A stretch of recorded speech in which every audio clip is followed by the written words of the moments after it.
오늘도 주의 이름으로 모든 성도님들을 축복하고 환영합니다.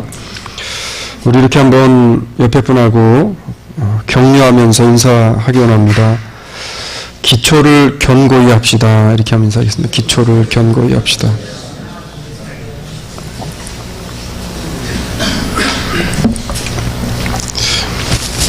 이 땅의 모든 것에는 세워짐과 무너짐, 그리고 모든 것이 자리를 잡기 위해서는 기초가 필요합니다. 하다못해 집 앞마당에 잔디를 심어도 그 잔디를 심을 때에 그 기초되는 흙이 잘 개간되어 있지 않으면 그럼 잔디는 말라 죽게 되어져요. 여러분, 전 세계적으로 4월달이 무슨 달입니까? 지금 5월달 넘어왔는데 4월달이 참 힘든 달이에요. 일본에 4월 14일에서 16일까지 뭐가 일어났습니까? 예? 지진이 일어났어요. 구마모토에 진도 7.4의 지진이 났습니다. 이게 나가지고 사람들이 충격을 받은 게 채 가시기도 전에 4월 16일 날 어디서 또 지진이 났어요? 어디서 났습니까? 에콰도르에서 진도 7.8이 또 터졌어요. 근데 제가 지진이 난 곳을 이제 뉴스에서 보여주고, 그리고 또 인터넷 들어가서 좀 봤습니다. 그런데 지진이 물론 진도가 약간의 차이는 있지만 사실은 7도가 넘어가면 그 강도가 거의 비슷하게 피해가 있다고 합니다. 그런데 일본의 구마모토에서 벌어진 지진과 이 에콰도르에서 벌어진 지진과의 피해상을 보니까 이거는 아주 정말 비교할 수 없을 정도로 에콰도르의 지진이 피해상이 참 참혹할 정도로 심했다는 겁니다. 지질학자들이요, 왜 그럼 에콰도르에서 이렇게 지진이 났을 때 똑같이 일본에 났던 지진과 비교해 봤을 때 엄청난 피해가 났는가라고 하는데, 이유는 딱 하나였습니다. 뭐냐면 모든 이 에콰도르에 있는 건물들이 지진을 준비하는 기본적인 베이직한 기초적인 공사를 안 했다는 것이고, 그리고 대부분의 건물들의 공사가 기초가 튼튼하지 않는 그런 건물이었기 때문에 흙으로 만들거나 아니면 그냥 시멘트를 부어서 만든 건물들이기 때문에 지진이 왔을 때 엄청난 피해가 왔다라는 겁니다. 여러분, 기초가 흔들리면 다 무너지는 거예요. 기초가 흔들리면 다 무너지는 겁니다. 미국의 유명한 크리스티애니티 투데이라는 그 잡지가 있는데, 그 잡지에 하버드 대학교의 의과대학 교수이면서 정신 분석학자인 알만드 니콜이라는 그 교수가 이런 이야기를 했었습니다.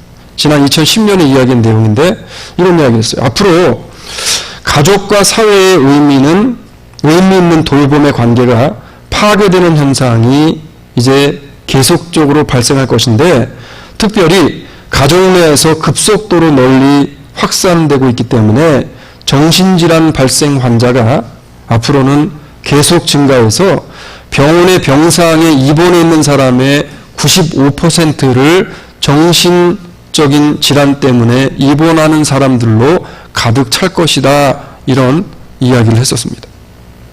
근데 불과 시간이 10년도 지나지 않은 지금 현 시대,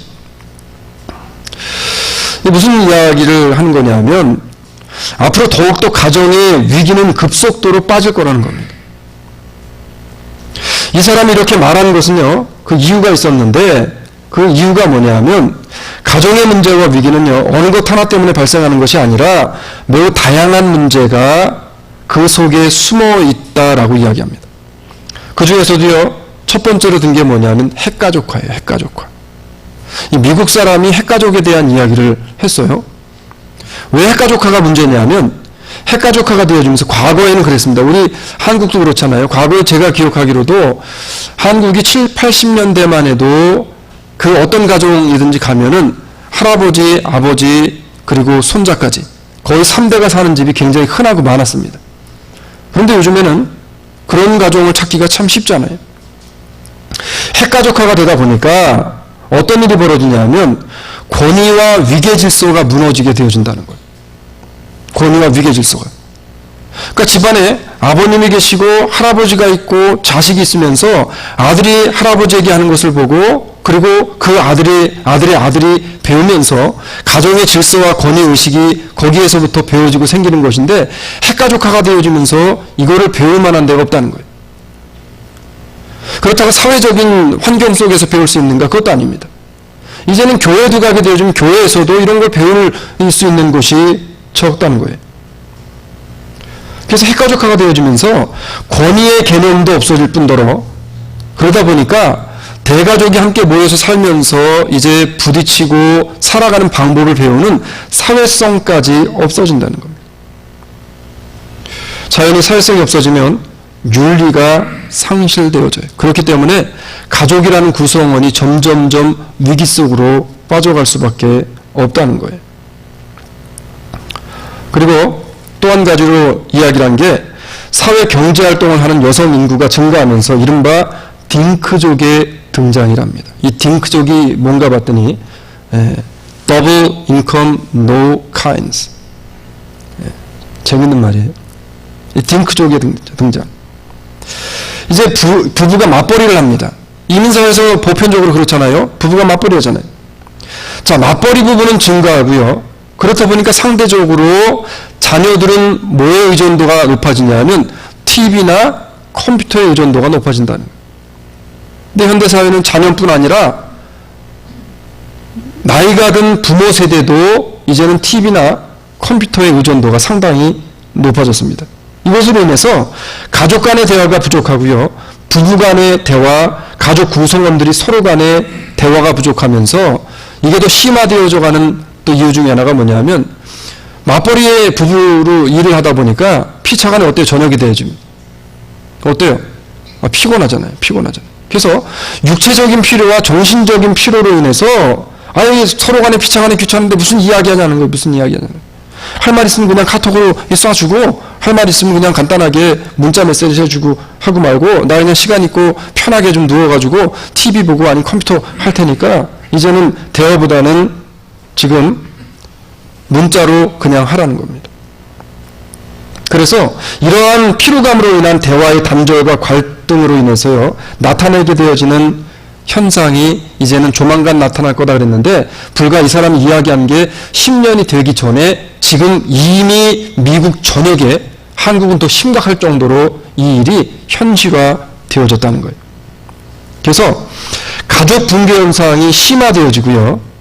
그리고 이 가족 붕괴 현상이 심화되어지면서 이제는 내적인 영적인 교회 붕괴 현상까지 같이 도미노 현상처럼 일어나고 있다는 겁니다. 세상은요 더 편해졌고요. 더 살기 좋아졌음에도 불구하고 이제는 가족 구성원들 간의 대화는 점점점 사라지는 반면에 컴퓨터나 전화기에 대한 의존도는 상대적으로 높아져서 이제는 사람들이요 얼굴 보면서 사람들이랑 대화하는 것보다 가상 속에 있는 가상의 인물들과 대화하기를 좋아한다는 거예요. 그래서 요즘 어때요? 만나가지고 이야기하는 것보다 뭐가 더 편해요, 여러분? 솔직히. 예? 카톡으로 하는 게 편하잖아요. 직접 전화해가지고 목소리 들으면서 이야기하는 것보다 카톡이 더 편하지 않아요? 가정에서도요, 부부 간의 대화나 부모 자식 간의 대화가 점점점 사라지다 보니까 가족 구성원들 간의 끈끈한 구속력이나 결속력이 점점점 사라지고요. 이것이 곧 위기로 돌변해서 부메랑과 같이 가정으로 돌아온다는 거예요. 그런데 이거는 비단 가정뿐 아니라 우리의 교회도 마찬가지라는 겁니다. 물론 다 바쁩니다, 여러분. 이민사회 살면서 누구나 안 바쁜 사람이 없어요. 지난 한 주간에 한 주를 살아오시면서 여러분 몇 분의 성도들과 함께 대화를 나누시거나 전화통화라도 해보시거나 아니면 대화를 통한 이 공감대 형성, 대화를 통한 교제를 나눠보셨나 모르겠어요. 이렇게 이야기합니다. 아니 목사님 와이프하고 이야기할 시간도 없는데 무슨 교인들하고 이야기를 합니다. 네? 우리 공동체가 지금 병 들어가고 있어요. 가정이 병들어가고 있고 교회 공동체가 병들어가고 있어요. 여러분, 가정은요, 하나님께서 우리에게 주신 가장 아름답고 소중한 공동체임을 믿으시길 주의 이름으로 축원합니다. 가정 그렇게 중요한 공동체예요. 이 가정을 건강하게 지키는 것은요, 가족 구성원들에게 하나님께서 주신 의무이고 임무예요. 마찬가지로 교회를 건강하게 지키는 것 역시도 성도들에게 하나님이 주신 의무이고 임무라고 하는 겁니다. 예수님께서는 가정에 대한 비유를 말씀하시면서 집을 짓는 비유로 이야기합니다. 교회에 대한 비유를 말씀하시면서 집을 짓는 비유로 이야기를 해요. 우리가 잘 알고 있는 비유예요. 마태복음 7장 24절 이하의 말씀입니다. 그러므로 누구든지 나의 이 말을 듣고 행하는 자는 그 집을 반석 위에 지은 지혜로운 사람 같으니 비가 내리고 창수가 나고 바람이 불어 그 집에 부딪히되 무너지지 아니하나니 이는 주초를 반석 위에 놓은 연고요 나의 이 말을 듣고 행치 아니하는 자는 그 집을 모래 위에 지은 어리석은 사람 같으니 비가 내리고 창수가 나고 바람이 불어 그 집에 부딪힘에 무너져 그 무너짐이 심하니라 이렇게 이야기합니다. 내용 잘 알잖아요. 한 사람은 그 집의 기초를 모래 위에 지었다는 건 무슨 얘기냐면 기초가 없다는 거예요. 아주. 반면 한 사람은요, 그 집을 단단한 반석 기초를 잘 다지고 그 위에 집을 졌다는 겁니다. 그냥 겉에서 보기에는 아무런 문제가 없을 때 그 집의 모습은 똑같아 보입니다. 그런데 문제는 오늘 성경에 말씀하신 것처럼 비바람이 불고 폭풍우가 몰아치게 되어지면 그 집의 반응은 완전히 틀리다는 겁니다. 한 집은 무너져 내리지만 한 집은 견고히 서 있더라는 거예요.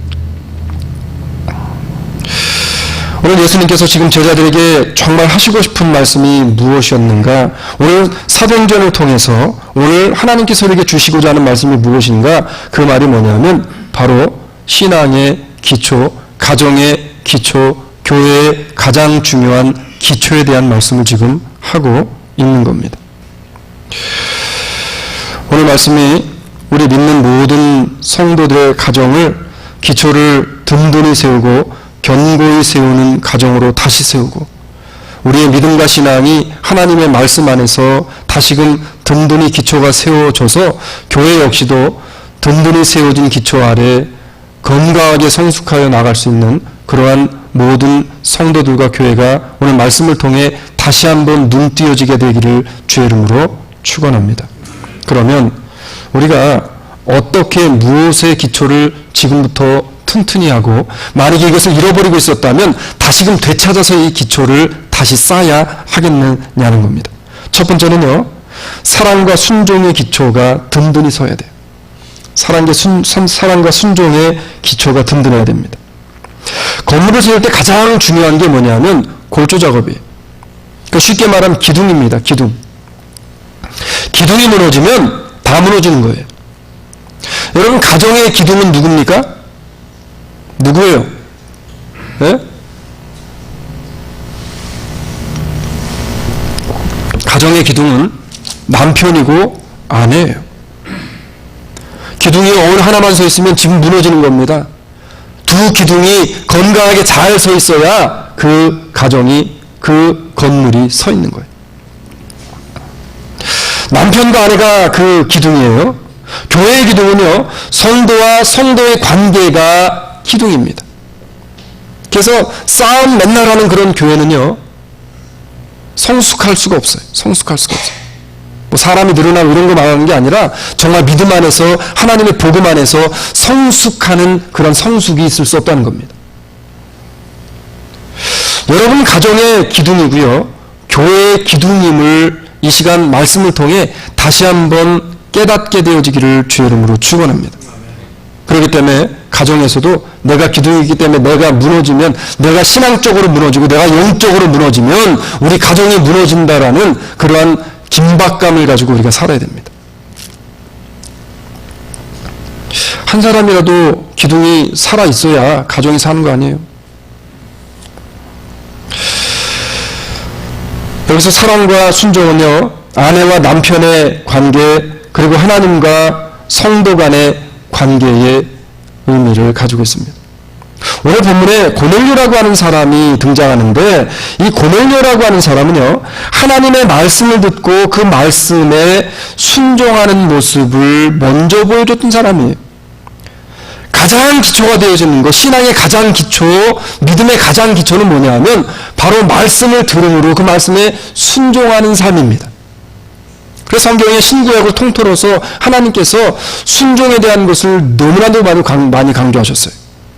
예수님도 십자가를 지시면서 나는 하나님의 말씀, 하나님의 뜻에 순종할 뿐이라고 말씀하시는 겁니다. 오늘 본문 7절과 8절에 보니까 이런 이야기를 합니다. 마침 말하던 천사가 떠나매 고넬료가 집안 하인들 둘과 종졸 가운데 경건한 사람 하나를 불러 이 일을 다 고하고 요바로 보냈다고 이야기합니다. 고넬료가 기도하는 중에 하나님의 응답을 듣게 되어집니다. 그리고 사람을 요바에 보내서 베드로라고 하는 목사님을 청해서 너희 가정에서 그를 통해 하나님의 말씀을 들으라라는 명령을 받았어요. 오늘 성경에 보면 고넬료가 우리 같으면 어떻겠어요? 야, 정말 그런 사람이 있는지, 그 사람이 어떤 사람인지 한번 궁금해서 조사해보지 않겠어요, 먼저? 근데 고넬료는 일단 하나님의 말씀에 순종하여 사람을 부르고 그것도 경건하게 준비되어진 사람을 뽑아서 그 사람을 보내게 되어집니다. 고넬료가 이렇게 할 수 있었던 이유는요, 고넬료 스스로가 믿음에 서 있었던 사람이었고요, 자신의 가족들에게 하나님의 섬김에 대한 본보기를 본인 스스로가 먼저 보여줬던 사람입니다. 그리고 사랑으로 먼저 섬겨줬던 사람이 고넬료라는 사람이었어요. 오늘 우리는 고넬료의 가정을 통해서 이 고넬료라고 하는 사람을 통해서 우리 역시도 가정의 가장 기본이 되어지는 사랑의 기둥으로 내가 먼저 든든하게 세워지겠다는 결단과 각오를 가지고 이 5월을 시작하는 우리 수랑 장로교회 모든 성도들이 되어지기를 주의 이름으로 축원합니다. 저는요, 여기 앉아있는 분들만이라도 정말 하나님, 내가 우리 가정에서, 내가 우리 교회에서 사랑의 기둥으로 하나님의 말씀에 순종함으로 내가 기둥이 되어지겠습니다라는 마음의 결단과 각오를 가지고 가정과 교회를 섬기게 되어지면 분명한 능력과 역사는 일어날 것이라고 믿습니다. 여러분, 사랑과 섬김이 기둥이 돼야 돼요. 그래서 성경은요, 이 기둥의 관계를 어떻게 이야기하냐면 이렇게 이야기합니다. 남자분들이 가장 좋아하는 성경 구절 중에 한 구절인데, 아내들이여 자기 남편에게 복종하기를 죽게 하듯 하라. 이는 남편이 아내의 머리됨이 그리스도께서 교회의 머리됨과 같음이니 내가 친히 몸의 구주신다. 그러나 교회가 그리스도에게 하듯 아내들도 범사의 그 남편에게 복종할지니라, 이렇게 이야기해요. 성경부 팀들에게 이제 말씀드렸는데, 이 복종이라는 단어의 오리지널 단어의 뜻은 뭐냐면은 노예가 종에게 하는 복종을 이야기합니다. 이건 해도 되고 안 해도 되는 게 아니라, 노예는 어때요? 종이 시키면 의문 없이, 노 없이 그냥 해야 되는 거예요. 아내들이 남편들에게 이런 복종을 하라고 이야기합니다. 그러면서 뒤 바로 이어서 아내들이 섭섭해할까봐 이런 이야기를 해요. 남편들아, 아내 사랑하기를 그리스도께서 교회를 사랑하시고 위하여 자기를 주심같이 하라. 이렇게 하셨어요. 아멘. 네. 근데 우리가 교회를 목숨을 내놓을 만큼 사랑하는 분들이 몇이나 되겠어요, 사실. 예? 가정이라는 건물에는요, 반드시 두 기둥을 그 기초로 세워야 한다는 말씀이에요. 남편만 있어도, 아내만 있어도 사랑이라는 기초와 순종이라는 기초가 든든히 세워져야 건물이 튼튼히 설 수 있는 겁니다. 가정이라는 건물이 든든히 설 수 있는 거예요. 여러분, 건물을 건축할 때 가장 많은 시간이 걸리고요, 힘든 과정이 뭐냐 하면 바로 기본적인 기초 작업을 하는 겁니다. 마찬가지로 우리 가정이요, 가족들 간에 사랑하고 하나님의 말씀 앞에서 순종하는 것이 무엇보다도 잘 되기 위해서는 힘든 과정을 거치고요, 인내와 끈기로 기다려주고 용서하고 포용하고 사랑하는 과정이 각고의 나의 마음으로부터 노력으로 쌓여 나아가게 되어질 때 비로소 태풍이 불고 풍랑이 오고 폭우가 쏟아져도 무너지지 않는 건강한 가정, 건강한 교회로 세워지게 되어지는 줄로 믿으시기를 바랍니다. 우리 수사랑장로교의 모든 가정들은 이런 가정들 되시고 이런 교회로 우리가 하나님의 말씀을 꽉 붙잡고 세워져 나아가게 되어지기를 주의 이름으로 축원합니다. 우리는 건강한 가정과 건강한 교회를 세워야 돼요. 고넬료의 가정이 바로 이런 대표적인 가정이었다는 것. 오늘 사도행전 10장 2절의 말씀을 보니까 이렇게 고넬료의 가정에 대해서 이야기합니다. 그가 경건하여 온 집으로 더불어 하나님을 경외하며 백성을 많이 구제하고 하나님께 뭐였대요? 항상 기도했더니.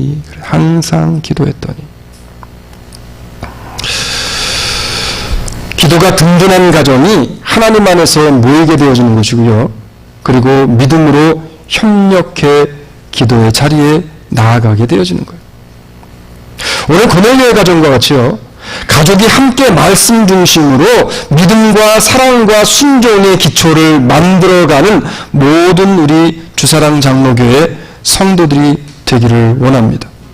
자, 그러면 사랑의 기둥을 만들고 순종의 기둥을 만들고 단단하게 서 있는 가정과 교회를 만들기 위해서 이게 공짜로 되겠냐는 거예요. 공짜로 되겠냐는 거예요. 가만히 우리가 믿음 신앙생활하는 많은 분들을 보게 되어지면 어떨 때는 참 보면은요, 이 하나님 입장에서 보면은 참 염치가 없다라는 생각이 들 때가 있지 않나라는 생각이 듭니다. 아무것도 하는 것 없이 하나님 앞에 달라고만 하는 그런 사람들이 얼마나 많이 있어요. 고넬료의 가정이요, 그냥 은혜와 축복을 받은 가정이 아니었어요. 이 가정은 하나님 보실 때에 기초가 참 든든하게 잘 서 있는 가정이었습니다.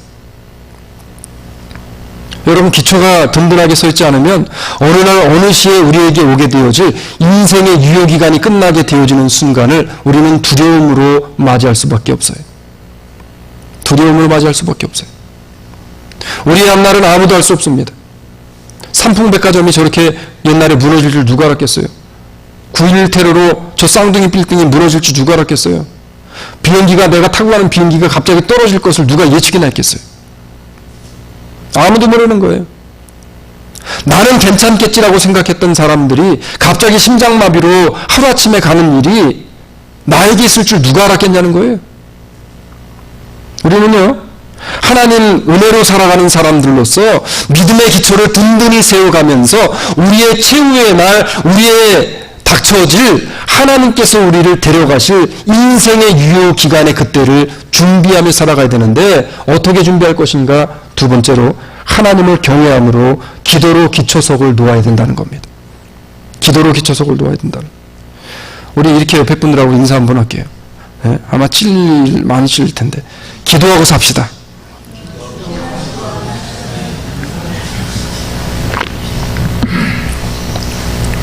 여러분, 제발 기도하고 사시자고요. 기도하고 사시자.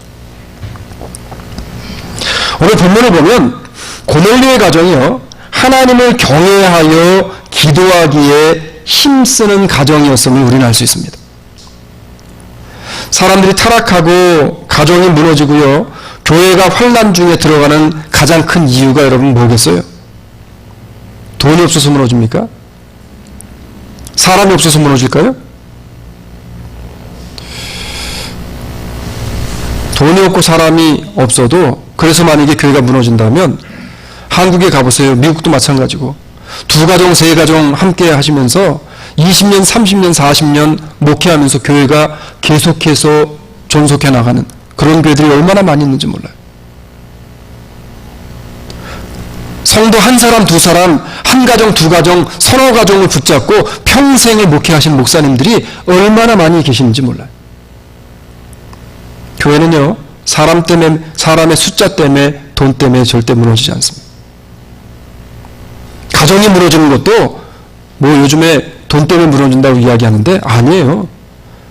그 중심으로 들어가게 되어지면 가장 기초적으로 단단히 반석처럼 세워져 있어야 되는 기초가 이미 흔들리고 무너져 버렸기 때문에 가정이 무너지는 거예요. 그럼 그 기초를 어떤 기초 속을 놔야 되는가? 기도의 기초 속을 놔야 된다는 거예요. 혹시 기도하다가 쉬시는 분들 계세요? 내 인생에 가장 중요한 것이 여러분 기도라고 생각한다면 우리가 기도 쉴 수 없잖아요. 기도의 기초석을 우린 놔야 됩니다. 사람들이 타락하고 가정이 무너지고 교회가 타락하고 혼란 중에 들어가는 이유가 떠나지 말아야 할 분을 떠나고요. 떠나서는 안 되는 곳을 자꾸 떠나기 때문에 그래요. 성경은 이렇게 이야기합니다. 그 둘째가 아비에게 말하되 아버지의 재산 중에서 내게 돌아올 분깃을 내게 주소서 하는지라.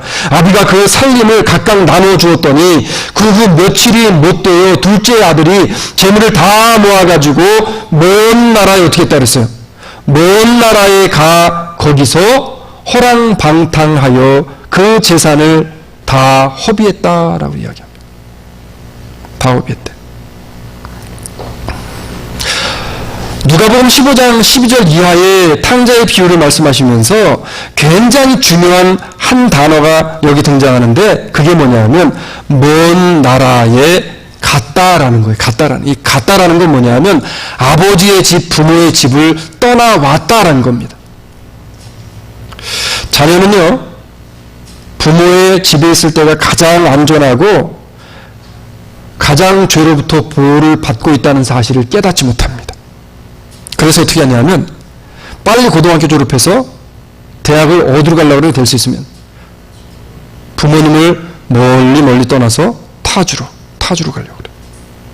왜냐하면 부모 옆에 있으면 부모 그늘 아래 있으면 뭐가 많습니까? 관섭이 많아요. 그런데 그게 관섭이 아니에요, 여러분. 사랑입니다.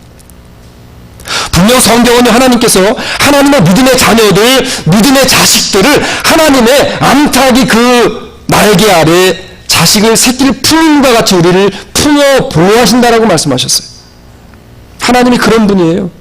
부모가 그런 사람들입니다. 우리 자녀들이 대학만 가면 집을 떠나려고 하는데 막상 집을 떠나 살다 보게 되어지면 얼마 못 가서 부모가 그리워지는 거예요. 부모랑 있을 때가 얼마나 좋았던가를 생각하게 되어집니다. 여러분 결혼해가지고 살아도요, 부모하고 아내는 틀려요. 부모하고 남편은 틀려요. 어머니나 아버지는 자식들이 어때요? 예? 뭐 부려먹을 거 다 부려먹습니다, 부모들. 근데 결혼해가지고 살면 남편과 아내? 아니죠. 부모는 자식을 떠나게 되어지면 부모를 생각합니다. 부모의 집을 떠나면 그 생각과 행동이 자유스러워지는 것 같지만 실질적으로는요, 고삐 풀린 망아지처럼 느슨해지게 되어져서 이내 죄악으로 빠져들어갈 확률이 너무나도 많다는 겁니다. 우리 믿는 성도들도 마찬가지라는 거예요. 하나님을 떠나고요, 교회를 떠나고 기도와 말씀에서 멀어지고 기도와 말씀에서 떠나게 되어지면 그것이 목사를 할지라도 죄악으로 빨려 들어갈 수밖에 없다는 거예요. 여러분 신앙생활을 오래 했기 때문에 안전하다고, 내 신학을 했기 때문에 안전하다고요? 내가 목사이기 때문에 안전하다고요? 아니에요. 이 원리는 하나님께서 정해놓으신 것이기 때문에 하나님을 멀리 떠나게 되어지고 기도를 떠나게 되어지고 은혜를 벗어나게 되어지면 누구라 할지라도 죄에 들어갈 수밖에 없다는 겁니다. 우리나라 말에 등 따시고 배부르면 뭐 걱정할 게 없다는데 사람이 너무 등 따시고 배부르면 기도 안 합니다, 여러분. 하나님 안 찾아요. 하나님 안 찾아요. 기도와 말씀은요, 믿는 자들에게 가장 중요한 기초이고 하나님의 교회는 가장 중요한 신앙의 기둥이 바로 기도입니다. 그래서 기도로 가정을 세우셔야 돼요. 기도로 자녀들을 세우셔야 돼요. 기도로 목회자를 세우고요. 기도로 교회를 세우고요. 기도로 성도가 성도를 세워나갈 때 그것이 바로 건강한 가정, 건강한 관계, 건강한 교회가 되어지는 거예요. 믿음의 사람들은 하나님 아버지 집을 절대로 떠나서는 안 되는 사람들입니다. 고넬료의 가정은요, 하나님 앞에서 경건하게 믿음을 지키면서 하나님을 두려워할 줄 아는 사람이었다고 오늘 본문에서 분명히 말씀합니다. 하나님을 두려워하는 사람은 기도를 쉬는 것을 두려워해요. 내가 기도하는 죄를 범하지 않겠노라라고 선포하게 되어지는 겁니다.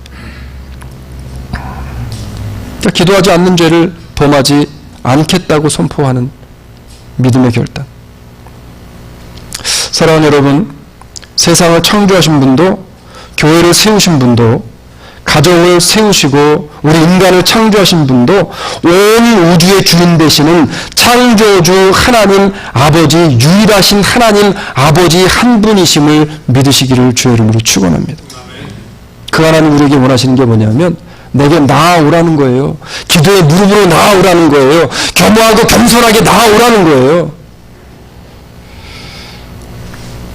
여러분, 가정의 달을 맞아서 정말 건강하게 가정을 세우고 싶으세요? 아이들이 은혜 가운데 하나님의 말씀 안에서 건강히 세워지길 원하세요? 하는 비즈니스가 그렇게 세워지길 원하세요? 교회가 그렇게 세워지길 원하십니까? 기도하시기를 주의 이름으로 축원합니다.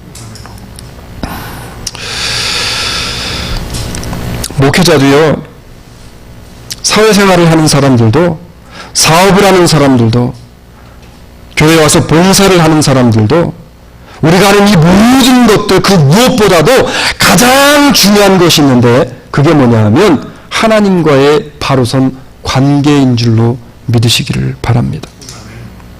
하나님과의 관계가 틀어져 버리면 모든 것이 흔들리고 틀어지고 무너지는 거예요. 지진이 나서 땅이 뒤틀려 버리니까 그렇게 견고하게 진 것 같은 건물이 다 무너져 버리는 겁니다. 가정이 온전하고 건강하며 행복하기를 정말 원한다면 먼저 하나님을 경외하시고 기도로 가정의 든든한 기초를 더욱더 잘 쌓아나가시는 우리 모든 주사랑 장로교회 성도들이 되어지기를 원합니다. 고넬료의 가정은요, 하나님을 경외함과 기도로 그 믿음의 기초를 든든히 세웠던 가정이라고 성경이 이야기합니다. 오늘 10장 31절에 보게 되어지면 이렇게 이야기해요.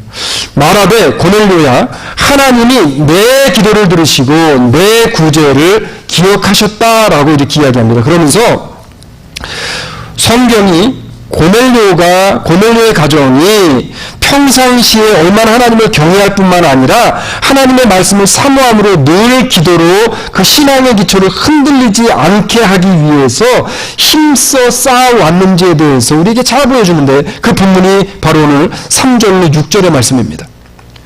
자, 10장 3절로 6절의 말씀을 보니까 이렇게 이야기해요.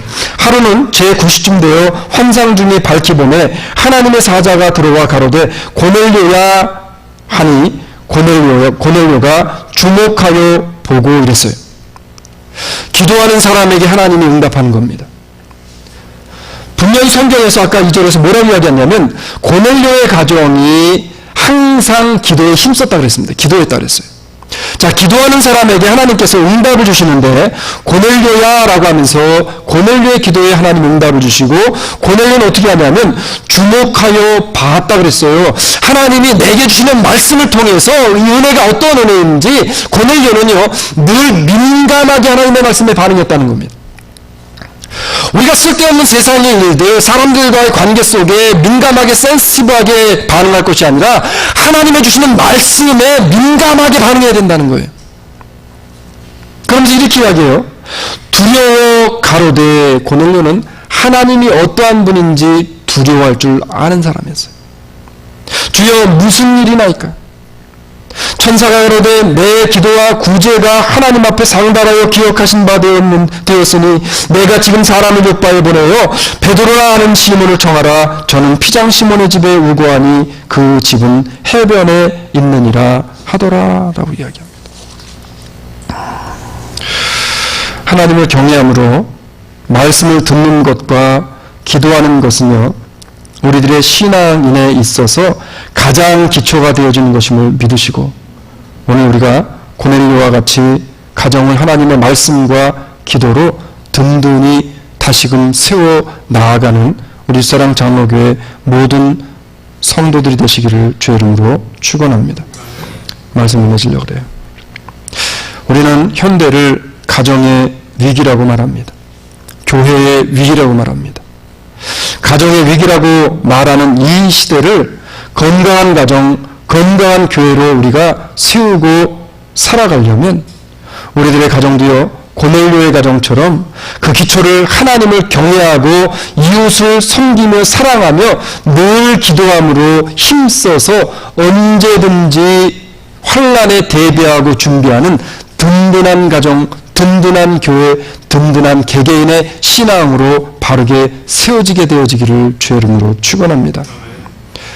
내 가정만 잘 살고 나만 세워지는 것이 아니라, 우리 교회만 든든하게 서는 것이 아니라, 바라기는요, 우리 수사랑교회의 가정들로 인해서 주변에 흔들리고 있는 가정, 무너지고 부서지고 있는 가정들을 하나님의 말씀과 기도로 잡아주고 올바로 세워줄 수 있는 복된 가정들, 복된 능력의 교회가 우리 수사랑 장로교회 성도들의 가정과 우리 교회가 되어지기를 주의 이름으로 축원합니다. 우리 그리스도인들의 가정은요, 예수 그리스도와 하나님의 말씀이라는 기초로 집을 세우고요, 교회를 세워 나아가게 되어질 때 비로소 가장 튼튼한 가정과 교회로 서게 되어지는 줄로 믿습니다. 오늘부터 흐트러진 기초석을 다시 모으시고 흐트러진 기도의 모든 것들을 다시 모으셔서 다시 하나님의 말씀 앞에 기초를 든든히 잘 세우심으로 앞으로의 2016년 하반기를 더욱더 건강한 가정과 교회로 하나님 앞에 세우고 만들어 드리는 우리 사랑의 모든 성도들과 가족이 되어지기를 주의 이름으로 축원합니다. 사랑의 아버지 하나님, 은혜를 감사합니다. 하나님, 우리 인생에 우리의 몸의 기초인 척추가 하나님 연약하면 우리의 몸이 건강이 너무나도 연약해지는 것처럼 우리의 가정의 척추요, 우리 교회의 척추와도 같은 하나님의 말씀의 기초, 하나님 앞에 기도하는 이 기초가 하나님 더욱더 건강해지게 하시고 하나님을 찾음으로 말미암아 우리의 가정과 교회가 더욱더 든든한 기초 아래 건강한 가정과 교회로 세움받게 하여 주시옵소서. 그리하여서 우리 주변에 너무나도 어려운 가운데 있는, 무너져 내리고 있는 이러한 가정들과 이러한 사람들에게 새로운 희망과 소망을 하나님의 말씀을 통해 나눌 수 있는 이 시간에 모인 우리 모두가 되게 하여 주시옵소서. 감사하신 예수님 이름으로 기도 올리옵나이다. 아멘.